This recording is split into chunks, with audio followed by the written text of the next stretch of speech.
Hey everyone, this is the Kiki Panda here on the Kiki Panda blog, writing guys with another video commentary. This time, a guide to an anime con with Battlefield 3 footage. Now, I know my first guide to an anime con video was about hotel rooms, but as far as it goes, it's been almost a year, and there's been some changes that I've noticed for hotels. So I'm gonna give out a revised version for the Guide to an Anime Con video hotels. So this is revised. There's going to be some new information, revised information, and some things they already know. So let's get started, shall we? First and foremost is getting the hotel room itself. The earlier, the better. The early bird gets the worm, and it is so apparent with this, especially with bigger conventions. You always got to reserve it early. At least recommended. I wouldn't even say 6 months in advance because people are actually getting smart about this. 8 months to a year in advance, like literally after the convention is over, at the closing ceremonies, they will actually announce next year's date. Once you get it, go to the hotel desk, reserve the room for next year, and you're all set. Sometimes you reserve it at its maximum rate because they don't really have a rate for it, so they're just going to do the maximum one. Later on, the rate will get cheaper, and just check weekly. And if you find a cheaper rate, call in and say, I want that cheaper rate. The hotel will make the changes. So that's the best way to do it. You get it early, you get it good. And you're not like the person, like literally last second, who doesn't have a hotel room, who's asking people if they got spare space. Now, picking the hotel wise, other than the convention center, you can go on to the anime convention forums on their website and ask what is a good hotel to stay in, and the community there will reply back of what good hotels are. Sometimes the convention hotel itself might not be the best one to stay in due to pricing or service or amenities. There might be someone else better that's literally right beside or connected to the convention center that everyone wants to stay in. So again, please keep note of that. We want to get the most out of our convention experience. Also, when you're reserving a hotel room, make sure that you look into offers, discounts, or more, because for discounts, if you are in the military or working for the government, you can get a government discount, or the state even. And there's other things too, like if you're a AAA member, you can get a discount, but it usually goes from hotel to hotel, so look in on that. Also, you can put notes in on the hotel room whether or not you want extra pillows, blankets, pull-out bed, etc., etc. Always recommend doing that. And also, very importantly, even though I completely missed it, for the hotel room reservation, you must be at least 21 years old, put a credit card on it, and do note there might be an additional fee. Yes, 21 years old, you can be binded. The reason why is you can be binded to a contract. 18 you can't, and most hotels won't do that anymore. You must have a credit card just for the reservation, or even a debit card, so they have something on file. So if you cancel your reservation, not in time, but literally like past the date, they will charge you an inconvenience fee. Also, there is an additional fee if you go to check in, because I'm noticing hotels are doing this now, where if you have got a credit card on your account, your card will still be on the file, and they will charge the card if they find any damages, cleaning expenses, room service, etc., etc. If you got a debit card, they will hold a certain amount of money on it, or they will ask you to hold for cash on it. This is very apparent. This is I'm noticing this starting up, so I'm giving you guys and girls out there a heads up. So please watch out for this. You can always ask the hotels if they charge an additional fee, for each day, as like an inconvenience fee or just a fee to fix stuff. So keep that in mind, please. Because I checked in a hotel, not at a convention, but for something else, and yeah, I got hit with that. So, and usually if you got a debit card, they will charge a certain amount on your card, and they'll hold it, and then after a few days you'll finally get the money back. So it's kind of inconvenient. It's best to do it in cash. Now, hotel rules to follow. Yes, there are rules, but here are the basic rules, just the basic common sense ones. Don't break stuff. Literally, just don't break stuff, punch walls, break the furniture, ruin something, making a huge mess, etc., etc. Just please don't break stuff. This is not your house. This is someone else's property that you're paying to stay in. You do not get the same thing, like the same expectations like you are in your house. So please be mindful, please be careful, and for God's sakes, don't be stupid. You don't need room service. Unless you got a lot of money on you and then you're willing to chill out the cash, you really don't need the room service. And you really don't need to pay for the pay-per-view stuff unless, you know, everyone wants to watch a movie and they all agree for it. Also, do note is that hotels will offer different amenities as well, whether or not they have a microwave or a mini fridge in the hotel room, to free internet, etc., etc. Always look into that and prepare. Now, the big thing is that a lot of hotels now are pushing for a non-smoking room. So please make sure that, you know, whether you're a smoker or not, always ask for the smoking room. If you're not, go non-smoking. And if the hotel has non-smoking rooms only, please smoke in the designated smoking areas in the hotel or outside, because if you smoke inside, the smoke detector in the room will detect it and you will be charged a fee. If you decide to tamper it to turn it off so you can smoke, you will still be charged a fee. So please don't do it.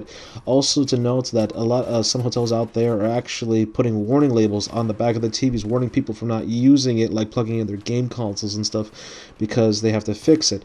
So again, just make note of that warning, etc., etc. Now, when paying off the hotel room, when you got your roommates, go Dutch. What I mean by that is splitting the bill and splitting the bill evenly. It's simple, easy. Make sure they pay, cash preferably, but overall, yeah. Now, you got to your hotel room, you're going to check in. Do note that if you're checking in even on a Thursday or on a Friday or even on Thursday, it will be busy and crowded during check-in time, so you will have to wait. Always recommend trying to get those trolley cars so you can put all your stuff in there. Try to get one as soon as possible, because it's going to be crazy and it's going to be so much easier just having that trolley car, putting all your stuff on there rather than just holding it all yourself. So again, try to get one as soon as possible. And then, just wait in line, basically.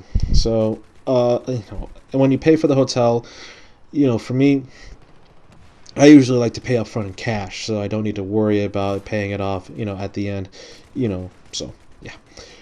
Now, you got the room, you got everything, you're going up, oh, well, very importantly, make sure when you're at the check-in to always ask for extra cards. Now do note that depending on the hotel room size, because of the fire code, there's only a certain limit, but usually around 4 to 6 people are the maximum amount that can stay in the hotel room. If you have more than that and the hotel finds out, they will give you a warning and ask for those extra to leave, so it could be within the rules.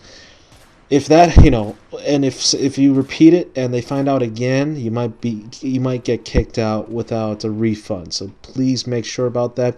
Usually for me, I go in, have a set amount of keys. Later on, ask for spare keys, etc., etc. Make sure everyone gets a key. If not, have spare keys in the room. I'll touch on that more later on in this video. So, now, you arrived at your room with your friends. First and foremost, you got to arrange the room to your needs and your needs and the needs of your hotel mates. So basically, rearrange the furniture. Make sure you put the expensive stuff. Have either the hotel staff take it away, or just put it in an area where you're not going to go near or break it. It's because again, you don't want to be charged that fee. No one does. It's crazy. So rearrange the furniture as needed. Do note certain things you cannot move, including the bed, the couch, the computer table, the dresser, etc., etc. You can, however, depending on the room, move, just the chairs around and the table, etc., etc. So rearrange. Best recommended to use the closet space to hold some of your cosplays and your luggage in there as well. Space is very important in the hotel room, so you got to maximize the space. Why not use the closet? I know hotel suites have walk-in closets, which offers an excellent amount of space to put in there. So just throw it in the closet, if not, the side window, under the computer table, etc., etc., whatever works. Please also ensure that the doorways, whether the entrance and exit to the hotel room, the doorway to the bedroom, the bathroom, all that stuff, the closet, is open. Do not block it. Also, adjust the temperature on the thermostat as needed. If it gets too cold for everyone, turn it up. If it gets too hot for everyone, turn it down. Especially when you have a lot of people, you might want to have that baby down in the 60s area, so just giving a heads up out there. Also to note is the best thing to do for a hotel room is to keep it fresh and smelling fresh. What I like to do is I like to buy air fresheners for the hotel room, place it in key areas where there's going to be a lot of traffic, a lot of people, and possibly a lot of sweat. So air fresheners will help out a lot. Please make sure no one is allergic to the air freshener as far as the scent goes. That is very important. Make sure you talk to everyone. I'm going to use this scent for the air freshener. I hope people don't mind, or I hope people don't have an oversensitive nose. So just make note of that. As far as sleeping arrangements go, usually depending on the layout, there's obviously the bed, the couch is a pull-out couch. If not, it's just a couch, and of course the floor. How I set it up is the person who pays for the room, the person who reserved the room and paying majority, gets it. It's that easy. It's that simple. The person who has the room name under gets to sleep in the bed. Couples will sleep together, sharing a bed space, couch space, or floor space. And for those who are not in a relationship, guys with guys, girls with girls, just to make it easy, respectful, and simple. So, all that stuff. See which gets the bed, see which gets the floor, etc., etc. For those with medical issues pertaining to their back, please give them a pull-out couch space or a bed space. So, for how many people can you fit? Usually in a double bed, just 2 people. Queen, maybe 3. King, you can fit at least 4 people in there. Pull-out couch, 2 people, or if it's not pull-out, 1 person. Floor, well, if you can fit in it, it's good. Also to note is for sleeping arrangements, make sure your roommates bring at least a pillow with them, and if possible, a sleeping bag or a very small blanket. So at least, because 9 times out of 10, the hotel will be fresh out of pillows, blankets, and everything else. So it's always good to have your own spare pillow and a sleeping bag. So, as far as that goes, that's basically it in a nutshell. Now, the room. Yes, cleanliness is key and cleanliness is important, so please keep the room clean as best as possible. If the room is too dirty, you will be charged a cleaning fee for it. So please keep it as clean as possible. Buy trash bags. The one with a non-odor and extra strength ones work great. They're big. You can put a lot of stuff in there, like the pizza boxes, the soda, the drinks, etc., etc., the garbage. Just keep it clean. I also recommend having the disinfectant wipes to clean off a table or something, and paper towels just in case. And also, I'm starting to actually bring hand sanitizer in the room because it's always good to have it. As well as keeping the room clean, please also contact the hotel maids to change your bed sheets daily. After each night in the morning, I always contact them and say, I need my sheets changed, so have them change the sheets. Restock the bathroom with any supplies, including toilet paper, fresh new towels, and take away the dirty ones, shampoo, conditioner, toothbrush, toothpaste, etc., etc. Also, tip the maids at least $5, please. Don't undertip them other than that. And if you got a big garbage bag and you don't need to contact a hotel maid to come pick it up. What you can easily do is you can place the garbage bag outside right beside your door, but please do not block the doorway for any other hotel room or the hallway. So just keep it on the side, and usually the hotel maids will come and pick it up, so without charging you. At one time, I had like 5 big garbage bags beside my door in Boston. So yeah, they'll pick it up. So again, just keep the room clean, keep it nice. Air fresheners, of course, as well. So bathroom, yes, bathroom is going to be a very interesting topic because it is. There's a lot going on in that room, as far as cleaning and just other stuff.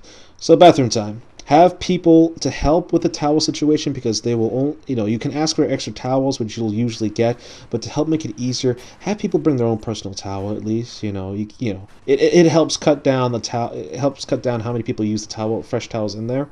So just have people bring their own towel. Try to keep it clean and organized in there. I know we like to put our personal hygienic stuff in there, whether it be toothbrush, toothpaste, but you don't fill up the room like it's like your own personal makeup from everywhere and stuff like that. Just please keep the counter space nice and neat. Have your own little island area with all your stuff, and you're all set. Just this is a place where you're gonna go in, you're gonna take a shower, get clean, get ready, and then out.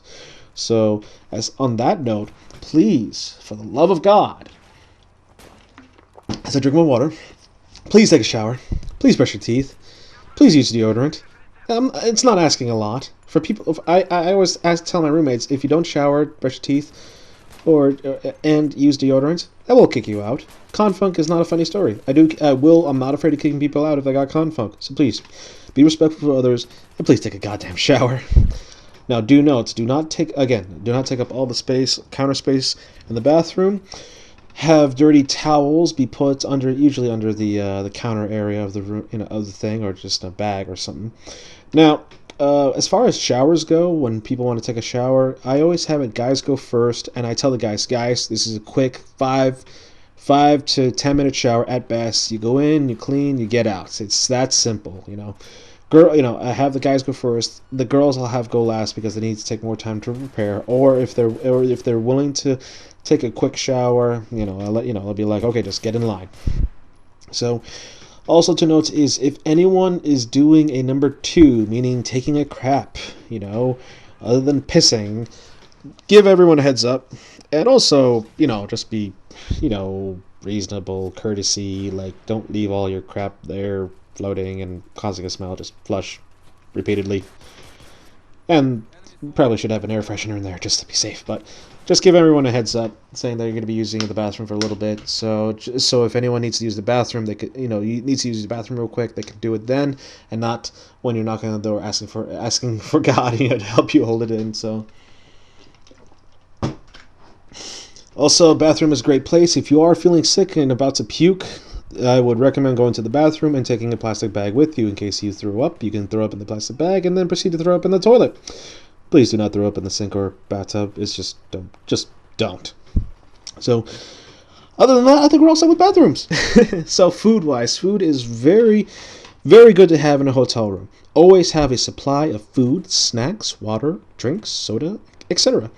So, what would work out best is, well, it might not be the cheapest choice, but I always like to buy the 24 packs of water, like a cup, like at least, depending on the convention, at least 3 to 4 of them, if not 5, but usually 4 would work, because instead of everyone getting a cup and putting in all that, they get their own water bottle. They can even put their name on it. They, after they're done, they just toss it. It's that simple and easy. You can also buy the water jugs as well. It's it's the cheaper option, but you're gonna need those solo cups. You can have, it's always good to have water in the room. So please make sure you have water in the room. You can have stuff like soda in there, alcohol, etc., etc. But please, don't make a mess. Food-wise, the best food to stock in a hotel room is, snacks, small items, easy to cook items, whether it be cup of noodles, ramen, etc., etc., MREs, but just be careful about that. I'll go into more detail later in another video. So, yeah. Also, please have a trash bag right by the area where you're going to eat, so you can just throw it in there. And please, if the trash bag is overfilling, just tie it up and put a new one in there. It's that simple. Have paper towels, napkins, and hand sanitizer on standby. And also, and ask the front desk for takeout and delivery menus of pizza places, Chinese, etc., etc. So, good, easy, simple. Now, last but not least, again, make sure everyone has a hotel key. Have spares in the room if needed, so if someone loses a key, they can take the spare, and after they're done and come back, they can put it back on the table, on a desk, or at a counter area where the spare keys are. Always good to exchange numbers in case if you need to get into the room, so you can text someone real quick. And you're all set, ready to go. Do note that check-in time is usually around 2 or 3 o'clock. Check-out time, depending on the hotel, can be from as early as 11 o'clock to as late as 1. So always ask when check-in and check-out time is. Do note those times are going to be the busiest and the craziest, so make sure everyone knows. And when you're going to go to sleep, make sure that, respect everyone's, try to, if you're coming in late at night, try to be, silent like a ninja. Don't be causing a lot of ruckus and stuff like that. Please, if anyone snores, have the anti-snore strips or a pillow to help out, so you can at least be, at least you can be respectful of other people trying to sleep. Always good. As I took water again. Oh man, I need that water. Other than that, I hope these revised things will help you guys out. I'm noticing that I might have to revise a few things in my videos, but doing this will keep everyone up to date so they know what to expect. So, this is the Geeky Panda here on the Geeky Panda blog, providing you guys with a revised video of Guide to an Anime Con hotels and hotel rooms. Here and now. Well, that's kind of stupid to say at the end, but hey. Geeky Panda blog signing out. And remember, stay geeky, my friends.